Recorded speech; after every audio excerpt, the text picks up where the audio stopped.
Scandalo a luci rosse nella chiesa padovana, il vescovo Claudio Cipolla sospende a Divinis. Don Andrea Contin, le sue colpe e il suo comportamento non gli consentiranno di avere mai più una parrocchia. Nel frattempo l'assessore al sociale della Regione Veneto Manuela Lanzarini ha attivato il servizio ispettivo regionale per una verifica approfondita alla gestione dei contributi pubblici per le due realtà non profit create e amministrate proprio da Don Andrea Contin. Smog alle stelle in Veneto nonostante il maltempo, scattano i blocchi delle auto ma non in tutti i comuni, adottano le misure. Treviso attacca la regione per aver lasciato la patata bollente alle amministrazioni. Lo scatolificio Gondola Triveneto di Pianiga nel Veneziano esiste da oltre 30 anni ma rischia di chiudere per una bolletta dell'Enel da capogiro da quasi 300.000 euro, un conguaglio per un errore fatto dall'azienda fornitrice dell'energia. 200.000 euro per vendere una Ferrari inesistente, una truffa smascherata dai carabinieri di Padova, che sono riusciti anche a sventare un'altra sul nascere.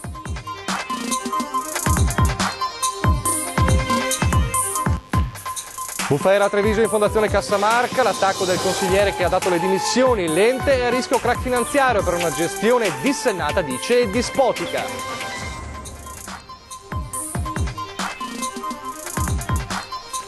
Primi colpi di ruspa per abbattere i cubi al parco della Bissuola a Mestre, ma dopo la protesta degli studenti di ieri, la polemica in città resta altissima. Telespettatori di Antena 3, buonasera, bentrovati con il nostro telegiornale del Veneto che apriamo, come avete sentito e visto dai titoli, tornando a parlare dello scandalo a luci rosse che ha investito ormai da mesi la chiesa padovana. Oggi ha parlato il vescovo Monsignor Claudio Cipolla. Don Andrea, parroco di San Lazzaro, viene sospeso a Divinis. Le sue colpe e il suo comportamento, dice Monsignor Cipolla, non gli consentiranno di avere mai più una parrocchia.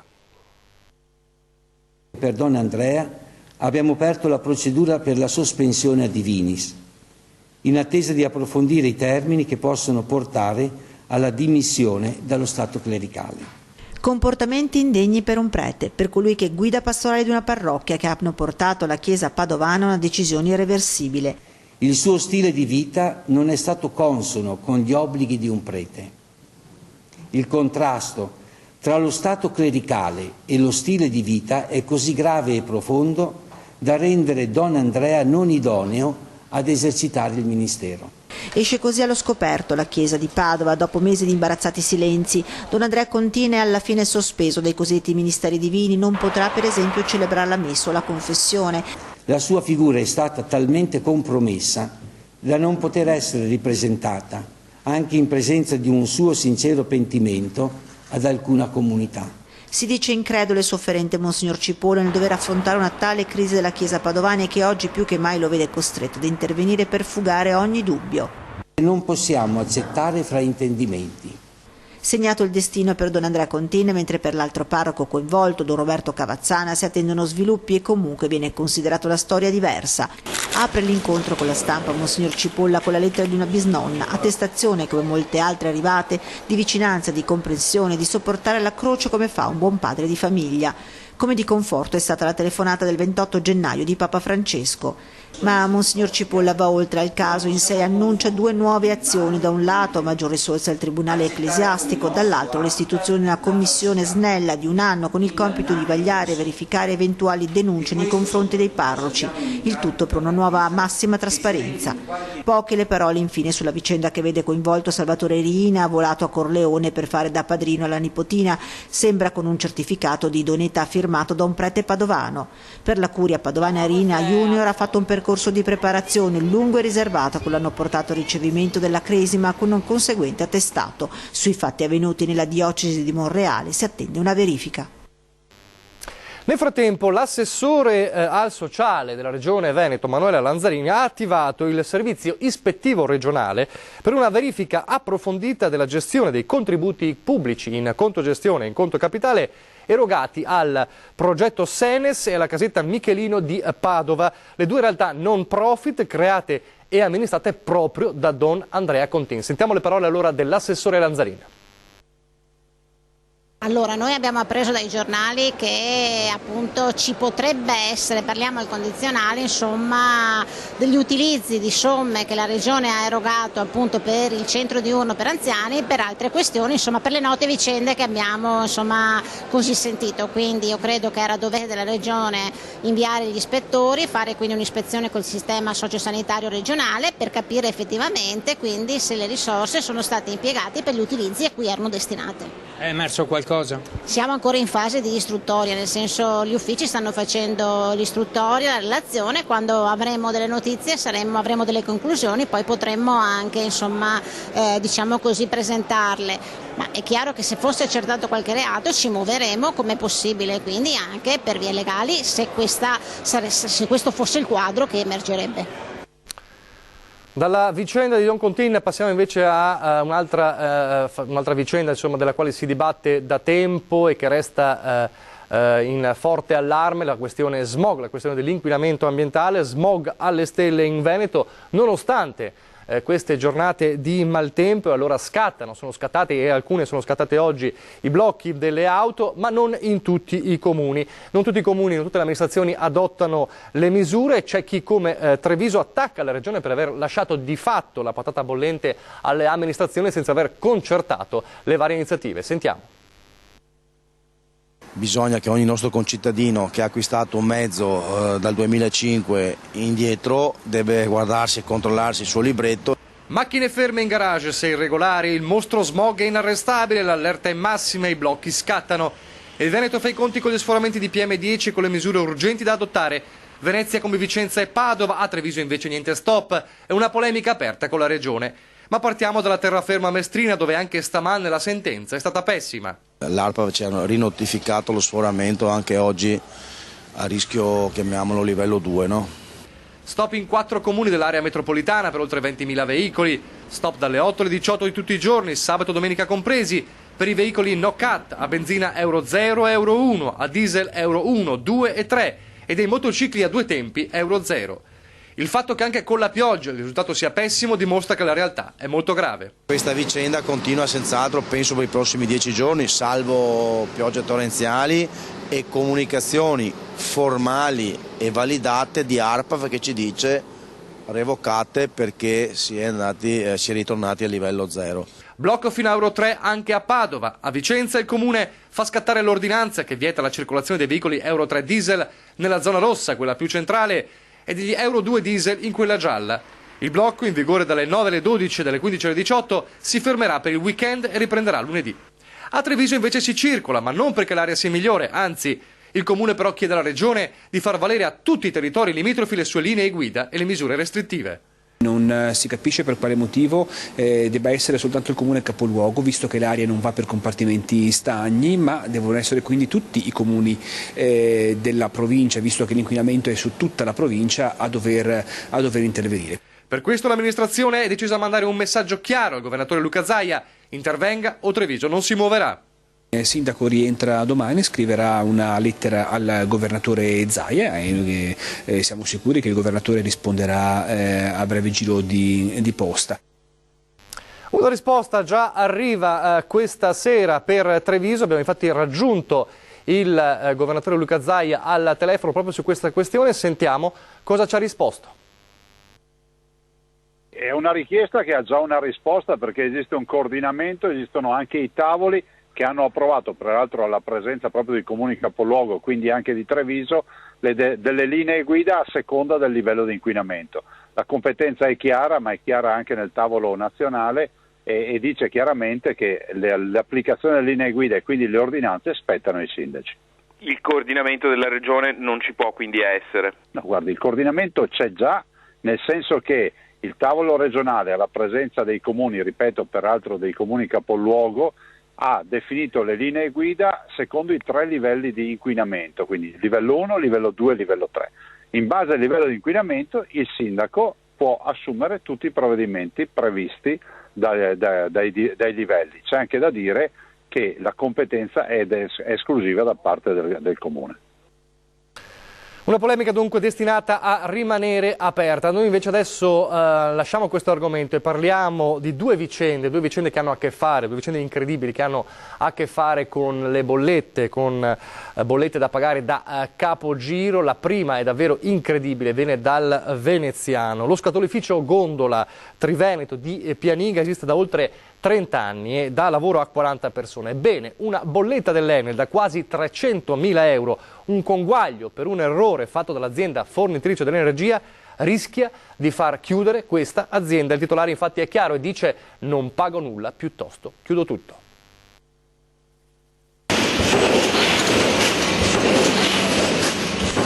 Scatole, termoformatura, packaging, cartotecnica.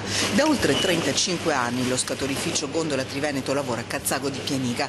40 dipendenti, un unico proprietario che alla sua fabbrica ha dedicato tutta la sua esistenza, fino a ottobre, quando sul suo tavolo sono arrivate una serie di bollette Enel a conguaglio da capogiro, 287.329,08 euro. Quando ha visto la bolletta per la prima volta, cosa ha pensato? Ho pensato che sono dei matti, cosa posso pensare? E ho detto chiudo tutto e dopo ho pensato tiriamo avanti, ho chiesto ricorso, queste cose, e ho detto possiamo dilazionare qualcosa, però vediamo e dopo alla fine mi è arrivato questo. Vani per ora i ricorsi e da 24 ore il diktat contenuto in questa diffida: o il saldo arriva entro 10 giorni o l'Enel dapprima calerà la potenza del 15% per poi interrompere del tutto, dopo 3 giorni lavorativi, la fornitura della corrente. Sempre regolare nei pagamenti, Luigi Scantamburlo non ci crede. A luglio i tecnici Enel gli avevano comunicato un errore nel coefficiente della cabina. Non immaginava certo che si sarebbe arrivati a tanto. Sono andati indietro di 6 anni e mezzo e pertanto i primi 5 anni li devo pagare, l'anno e mezzo è andato in prescrizione. Mai sentita la crisi, ci racconta, ha innovato Luigi Scantamburlo e ha anche assunto personale.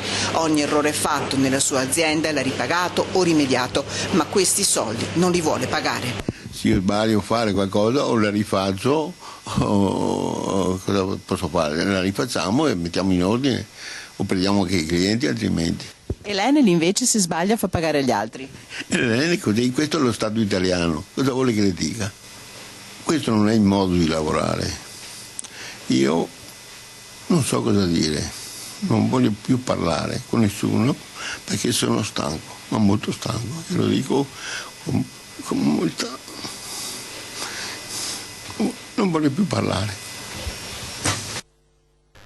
Davvero incredibile. Un'altra bolletta pazza, di minore entità certo, ma comunque importante per la vittima di questa situazione, perché parliamo di un pensionato. Una bolletta da 1.500 euro dell'acqua e la storia viene da Padova. Una bolletta da brivido, quasi 1.500 euro in un colpo solo, è quanto si è visto recapitare il signor Gianfranco di Padova. Una bolletta dell'acqua che a prima vista non aveva senso, anche perché lui le bollette le ha sempre pagate regolarmente. Il timore poi di dover pagare magari anche la mora, la bolletta infatti scade il 13 febbraio, ha portato il nostro telespettatore a recarsi allo sportello dell'azienda Aciagas APS Amga della Stanga, ma la risposta non è stata molto confortante. Devo pagare perché avevo una piccola perdita, però altro che i controlli hanno fatti nel 2014, me ne sono accorti prima, volevo dire, mi domandavo, se non sono accorti prima di questa perdita, di questa fuga di acqua eventualmente. Causa della bolletta stellare sembra sia una perdita d'acqua oltre 500 metri cubi, quelle che risulta consumata e da pagare, ma si chiede il signor Gianfranco. Fanno dei controlli, mi faranno dire, e in tutti i casi sarà suddivisa in 3 rate la bolletta, eventualmente. Alla fine, spiega il signor Gianfranco, l'azienda gli ha prospettato dei controlli, ma il risultato finale sembra essere scontato. Dovrà pagare, unica magra consolazione che l'importo potrà essere rateizzato. Pagherò, perché non c'è altro da fare, devi pagare. Lasciamo adesso queste due incredibili vicende, ma restiamo a Padova per la cronaca. 200.000 euro per vendere una Ferrari, però inesistente, una truffa bella e buona, smascherata dai carabinieri di Padova, che sono anche riusciti a sventarne un'altra. Ha sottratto 200.000 euro a un imprenditore tedesco 58enne con cui si era incontrato lo scorso ottobre in un hotel di Padova per vendergli una Ferrari Testarossa che però non esisteva e poi dileguarsi con tutti i soldi. I carabinieri di Padova l'hanno smascherato mentre stava per mettere a segno un altro colpo. Lui avrebbe dovuto acquistare macchine per gelati per 400.000 euro e all'atto della consegna dei soldi l'imprenditore si era reso conto che i soldi ricevuti come pagamento della merce erano delle fotocopie, dei facsimili. E da lì sono partite le indagini che hanno consentito di arrestare questo truffatore a Bologna un paio di giorni fa, mentre stava ponendo in atto un'ulteriore truffa ai danni di un imprenditore croato dal quale aveva avviato una trattativa per l'acquisto di immobili per 2 milioni di euro. Un truffatore abile e scaltro che conosceva ben 3 lingue. Ma riteniamo che agisse un po' in tutta l'Europa, proprio grazie a questa sua dimestichezza sia con le lingue ma soprattutto l'elevata capacità criminale. Lasciamo la cronaca, andiamo a Treviso, la bufera in Fondazione Cassamarca, perché da giorni ormai c'è polemica dopo che uno dei consiglieri del Consiglio di indirizzo, Carlo Pagotto, imprenditore, ha dato le dimissioni 2 giorni fa, in forte polemica con la gestione del capo storico, del numero 1 storico di Fondazione Cassamarca da oltre 30 anni, cioè Dino De Poli. Accuse forti e pesanti anche dall'interno del Consiglio. Si parla di una Fondazione Cassamarca a rischio crack finanziario. In Fondazione Cassamarca mancate entrate per almeno 3 milioni di euro, con ingiustificati ed esosissimi compensi per consulenze, benefit e maxi parcelle, in totale assenza di bandi e gare d'appalto. Accuse lanciate da chi ha preferito restare in Fondazione Cassamarca nella veste, per sua stessa ammissione, di grillo sparlante. Stiamo parlando di parecchi zeri, adesso non voglio entrare nel dettaglio, però sono dati anche pubblici che si rivedono dai bilanci della Fondazione. Io credo che su questo invece si vogliono delle decisioni drastiche. E da chi invece da Fondazione Cassamarca se n'è andato. Non mi sento a mio agio in quel collegio, non mi sento a mio agio soprattutto il Presidente, che comunque propone e decide quasi sempre solo lui. Nel mirino lui, il superpresidente Dino De Poli, accusato di irriverente dispotismo che avrebbe portato alla distruzione dell'ente di via Caspineda, già con il fallimentare affair Appiani. Che questa abbia prodotto 200 milioni di debito è una cosa, direi, inaccettabile. E non mi si dica che non si poteva in qualche maniera fare in modo che questo non dovesse succedere. Accuse false senza fondamento, Pagotto si inventa le storie, taglia corto De Poli, ma Antonini, il grillo parlante, rincara la dose per salvarsi e non annegare, andare avanti con le convenzioni universitarie che sono la priorità, dice. Tutto il resto, a mio avviso, emolumenti compresi, diventa non necessario e quindi è possibile rivederlo. E con un procedimento di giroconto, ecco come gli emolumenti del personale docente risulterebbero a carico degli studenti. Per cui le tasse pagate dagli studenti vanno a pagare i professori, vengono trattenute da Fondazione Cassamarca e con queste Fondazione Cassamarca paga i docenti. Se le cose non cambieranno, come vede il futuro di Fondazione Cassamarca? Beh, non è roseo, siamo in un mare in tempesta e non è facile uscirne.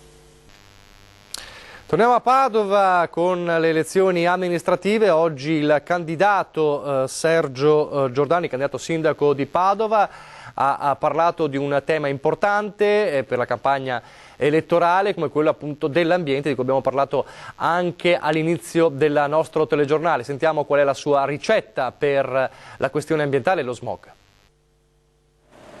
Dopo i picchi record registrati a Padova nei giorni scorsi, oggi il livello delle polveri sottili grazie alla pioggia si sta abbassando, ma la qualità dell'aria rimane comunque pessima. Lo evidenzia anche l'ARPAV. Sulla cartina del Veneto l'area patavina ha il colore scuro ad indicare proprio l'alta concentrazione di PM10.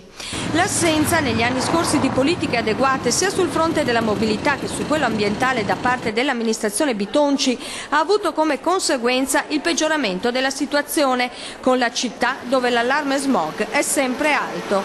Oggi sull'argomento è intervenuto anche il candidato sindaco Sergio Giordani. Ogni sindaco è responsabile della salute dei cittadini, per cui è un impegno decisamente importante. Abbiamo tutti figli, nipoti, è importante che il PM10 un po' alla volta vada a scomparire. Per affrontare il problema Giordani ha in mente 3 azioni. Implementare il fotovoltaico e in 5 anni, in 6 anni far sì che sia tutta alimentata la città da fotovoltaico. Dobbiamo piantare alberi. Oggi noi abbiamo 30.000 alberi nei parchi, voglio portarli a 50.000. Abbiamo 11.000 alberi lungo le strade, vanno portati a 20.000. Sotto il profilo della mobilità invece? Bike sharing.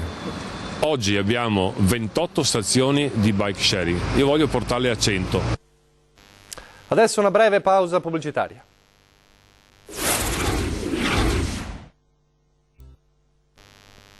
Rieccoci in studio TG del Veneto, andiamo a Mestre, al Parco della Bissuola. È iniziato l'abbattimento dei cosiddetti cubi, le costruzioni che erano diventate nel tempo nascondiglio di numerosi spacciatori, un'operazione decisa dalla giunta di Luigi Brugnaro per garantire la sicurezza, che però continua a dividere i residenti del quartiere.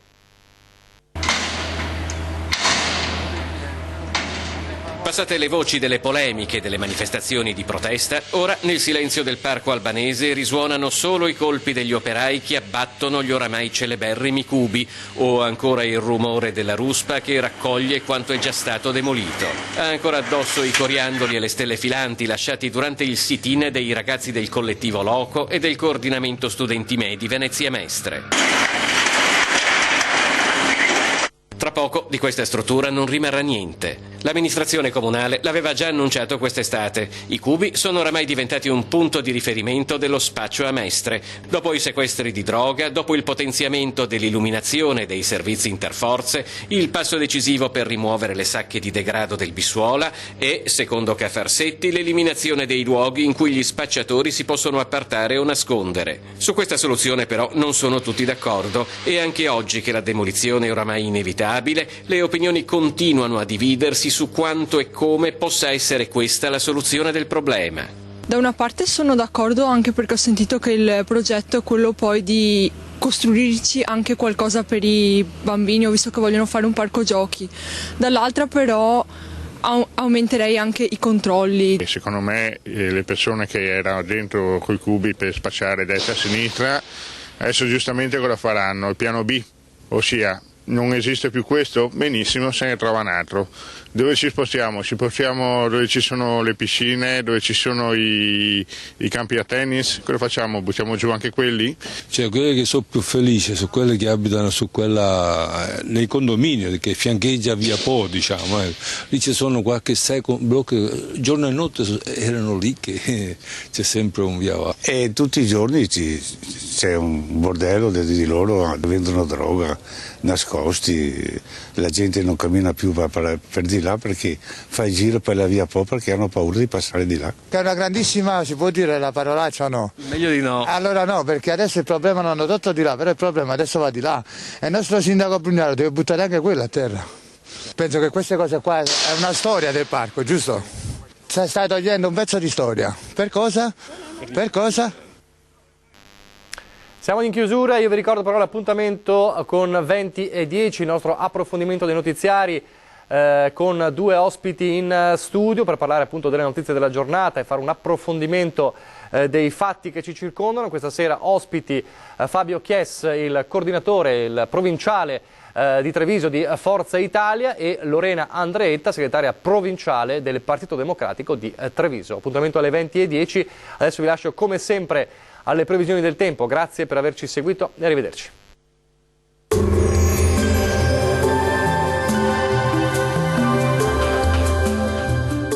Futura Serramenti, i tuoi serramenti in PVC, la massima qualità inalterata nel tempo. Ti aspettiamo nella nuova sede fronte strada statale Noalese a Quinto di Treviso.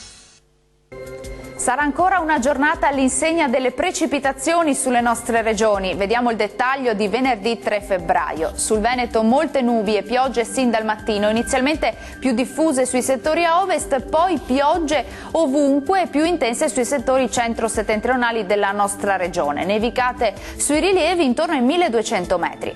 Temperature massime attese mediamente tra 7 e 11 gradi, valori minimi previsti tra 5 e 9 gradi. Andiamo a vedere sapere che tempo farà sul territorio del Friuli Venezia Giulia. Al mattino fenomeni deboli e irregolari, peggiora però in maniera sensibile in giornata con piogge e rovesci anche forti sui settori centrali. Nevicate sui rilievi intorno ai 1200 metri. Temperature massime tra 9 e 14 gradi, minime tra 6 e 10 gradi. Concludiamo con uno sguardo alla situazione del Trentino Alto Adige. Sarà molto nuvoloso o coperto su gran parte della regione con piogge diffuse e nevicate intorno ai 1200 metri, più asciutto sulle Alpi di confine. Temperature massime attese sui 5-6 gradi, minime intorno ai 3 gradi. Il mare sarà generalmente mosso, i venti invece saranno moderati e meridionali. In attesa di sapere come sarà il meteo per il weekend, vi ringrazio per l'attenzione e vi saluto. Arrivederci.